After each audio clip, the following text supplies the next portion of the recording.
ఏపీలో అధికారంలో వచ్చారు కాబట్టి ఆయనకు ఎంతో కొంత ఏపీ రాజకీయాల్లో ఒక క్రెడిబిలిటీ ఉంది. సో అలాంటి వ్యక్తిని కలిసినాడు లోకేష్ అన్నప్పుడు సొంత రాష్ట్రంలో చెల్లని కాసేపాడు.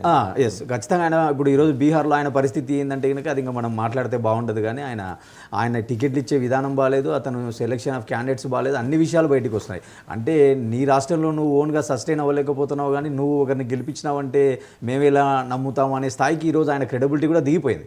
కాకపోతే సరే, మనం చరిత్రలో ఒకసారి బండ్లు ఓడలు అవుతాయి, ఓడలు బండ్లు అవుతాయి అంటారు కాబట్టి దానిని కాసేపు పక్కన పెడితే సరే, పీకే ఈరోజు వాళ్ళ కన్సల్టెంట్గా ఉన్నాడు కాబట్టి అతని సలహాలు తీసుకోవడంలో కానీ అతను కలవడంలో కానీ తప్పు లేదు.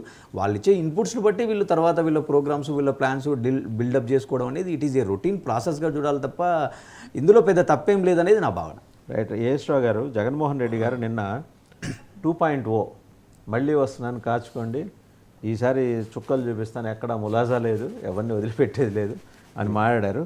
దానికి సంబంధించి మీ అబ్జర్వేషన్ తెలుసుకునే లోపల ఒకసారి ఆయన ఏం మాట్లాడారో చూద్దాం. జగన్మోహన్ రెడ్డి గారు. వైఎస్ఆర్ కాంగ్రెస్ పార్టీ బ్రతుకుతుంది. వైఎస్ఆర్ కాంగ్రెస్ పార్టీ ఈ రాష్ట్రాన్ని ఏలుతుంది అని కూడా సందర్భంగా చెప్తాను. మరో 30 సంవత్సరాలు ఏళ్తామని కూడా ఈ సందర్భంగా కూడా మరి గట్టిగా కూడా చెప్తాను. ఎవరు కూడా వైఎస్ఆర్ కాంగ్రెస్ పార్టీకి సంబంధించిన ఏ